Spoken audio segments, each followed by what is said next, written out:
Hey Pisces, welcome to your May love reading. Your general reading will be going up next week, Pisces, so stay tuned for that. But at the minute, I'm doing the love readings because there's so much energy in the skies for Taurus, which is Venus ruled. So I think for most signs, it's going to be pretty romantic. At the moment, the skies are gearing up for the Sun, New Moon, Mercury, Venus is currently in Taurus, and then Uranus moves into Taurus on the 17th, which is huge for the world. You know, we've not seen Uranus and Taurus since World War II, the Great Depression, the Wall Street crash. It rules finance for the world, so it's kind of interesting to see what's going to happen. But for now, for you, it rules your communication sector. So the way you're communicating with people, your relationships with siblings may pop up in your love reading, because love can be family, can be romance, friends, that type of thing. So we're going to see what we have going on for you, Pisces. Mars moves into Aquarius this month, which is your 12th house. So you may be dealing a little bit physically, like physical manifestations of your subconscious mind. You may be practicing meditation more. You may be trying therapy. You may be trying to get out some repressed memories, that type of thing. So it could be quite heavy towards the end of the month when that hits you, but with that amount of energy in your third house, you're going to be able to talk about what it is that you feel. So it's going to be a brilliant time to get feelings out there, put yourself forward, and have really important conversations that you've been putting off with the Mercury retrograde energy that's been going on. So let's see what we have here for Pisces. Pisces. Oh, strength. Do you know, Pisces, I really, every month I feel like Leo pops out instantly for you, and it's just so strange. Strength is also a lot to do with being graceful in the face of adversity, being strong in the face of adversity, and feeling like you can tackle anything and staying calm and composed while you're doing so. If someone is being a little bit emotionally ferocious to you, and by that I mean being a little bit snappy, a little bit defensive, a little bit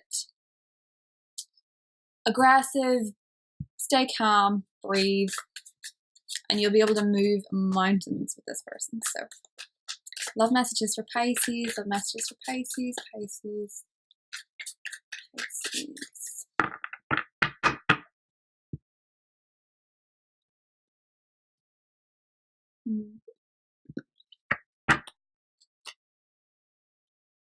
Three of Swords in the past. Heartbreak has happened, you Pisces, and it could have been recent. It could have been a separation. It could have been a third party type situation where they had somebody else. Three of Spears in the present situation. Okay, so you're dealing with the ramifications of this third party thing. Ace of Cups, Temperance, Nine of Wands, Eight of Swords, Knight of Cups, the Chariot, and the Ten of Pentacles. And the Star. Who doesn't love the Star?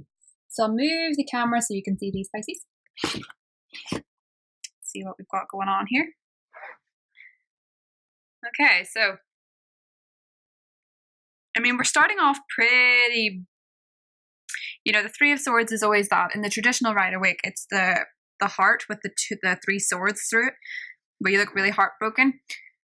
It typically comes up for people that have been through a breakup, or people that have been rejected, or it comes up for people that have been in a situation where they had one person they really loved and then somebody else was in the picture too. A little bit of like third partying going on, or it could have been that you were neglected for something else, or you just weren't chosen, right? It's leading into your present situation because we have the Three of Wands here, and I feel like the threes indicate to me that you're still dealing with it, but you seem to be making progress. So I don't know if you've forgiven someone who's been very cold with you, or who has potentially chosen somebody else, but it seems to be that it's coming into your situation. Now, your love interest, this is what's interesting. They see this afresh, okay? They think there can be a new beginning. So you may be dealing with someone from the past that's returned. You may be dealing with someone you never got over, or you may be dealing with a past heartbreak and you meet somebody new that's very, very into you. Because the Ace of Cups is a new beginning in love, whether it's renewal or whether it's somebody new. So you're either renew or new, okay? But this person has romantic intentions, right? The way they think of you with Temperance here, they see you as someone who's very emotionally serene, they see you as sort of an ideal person. They see you as kind. They see you as warm. They see you as very good-natured, and they know you're a good person, okay? So that's what they think of you first and foremost. The way they feel about you, I almost feel a little bit like they know they have you, because with the Nine of Wands here, it's that don't give up card, and it's being able to push through adversity. So if you're taking back somebody that has, how can I say, hurt you before, they know they have you. I feel like they know you won't give up on them, or at least they think that, because in the what they want position with the Eight of Swords here, I can't tell whether or not they want you to stop worrying, or they seem to think that you're most, it's like they know they have you when you're worried, right? So it's almost like there's somebody that's possibly testing you. I feel like this person's a little bit selfish, like they think they can do what they want, or I don't know. I mean, this is the what they want position, and who wants this for somebody? Maybe they want you to overcome your fears. Maybe you have past hurt with them and they want you to get over it, even though it's, they should be helping you through that. I mean, what you need to know about this person is they can be very romantic. I mean, the Knight of Cups is a very romantic card, but it can also be quite charming in a negative way, and that they can come across as being all about you one minute, and then the next they can maybe seem to be about somebody else, or maybe they can make promises they can't keep. They like sweeping you off their feet, but you don't see the action to back it up. I mean, the advice for you with the Chariot is to take charge, okay? So the Chariot's all about taking your own fate into your own hands, moving forward, just going with it. It's all about being strong and headstrong and making your own decisions and being in the driving seat. He's driving full steam ahead with this. This decision really looks like it's yours. And the outcome is the Ten of Pentacles, and this is always known as sort of a 50-50 toss-up in love. You can either be in a position where the two of you are more secure, or it can be that you turn into friends. When the Ten of Pentacles, it's an odd outcome. The star here underneath suggests that there is hope in this situation, but for one thing, I feel like this person, they do feel like they can act however they want and be forgiven for it, or they don't feel like they have to explain the things they've done before. If you are single completely and there's somebody new coming into the picture that has feelings for you, bear in mind they may sometimes make promises they can't keep. I mean, in terms of long-term potential, it's a tricky one with the Ten of Pentacles, so I'm going to have to clarify it. So clarifications for this Ten of Pentacles, clarification for Pisces and the Ten of Pentacles. Clarification for Pisces and the Ten of Pentacles. Clarification for Pisces and the Ten of Pentacles. Clarification for Pisces. Oh, Queen of Cups has popped out here. Okay.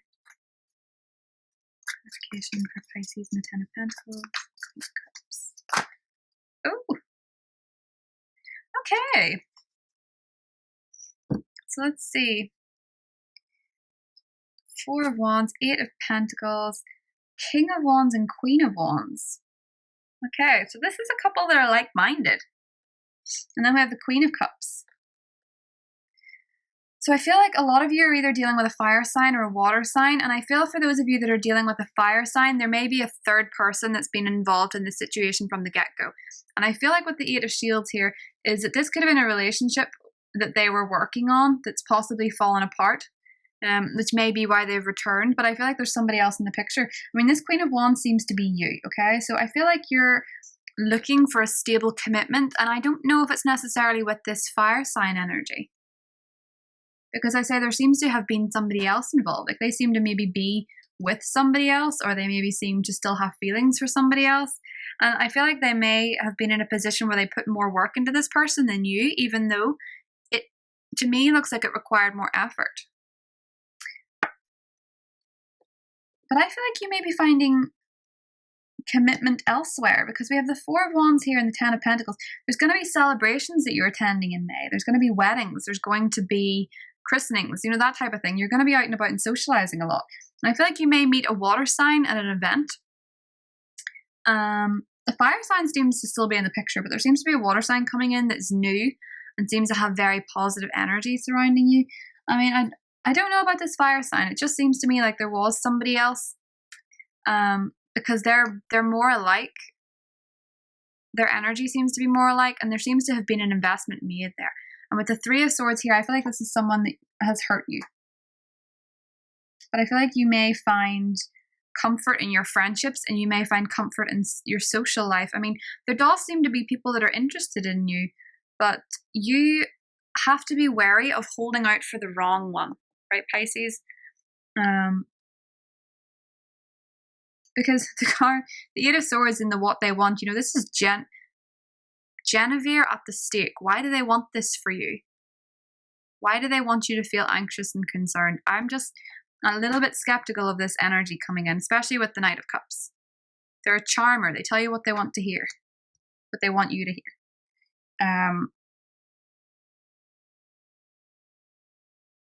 I feel like this is you looking this month at the options that you have and thinking, unless it's the real deal, I'm not interested. I feel like you've been heartbroken before and you're going to hold out for something solid. I do feel like you may be reading a water sign. And I feel like they're a much better match than you, because this other person has been elsewhere, or they've had somebody else, from what I'm seeing. I feel like you're meeting a much more suited energy. I feel like the fire signs and Pisces, it seems to be an odd combination of like where fish get fried. You know what I mean? Like, you have to be careful around fire signs, especially when you're a Pisces, because they can fry you, you know? They're a barbecue type of thing. You have to be wary of that sometimes, Pisces. But it seems to me like there's a more compatible energy coming in this month for you. And, you know, with all the Taurus energy going around, I wouldn't be surprised if you had to communicate a few of your old demons, you know, exercise your old demons from past relationships, because it seems to me that there's somebody new coming in that can't quite get at you until you're over this. So I hope you enjoyed that, Pisces. I will see you for your general May readings next week. Bye.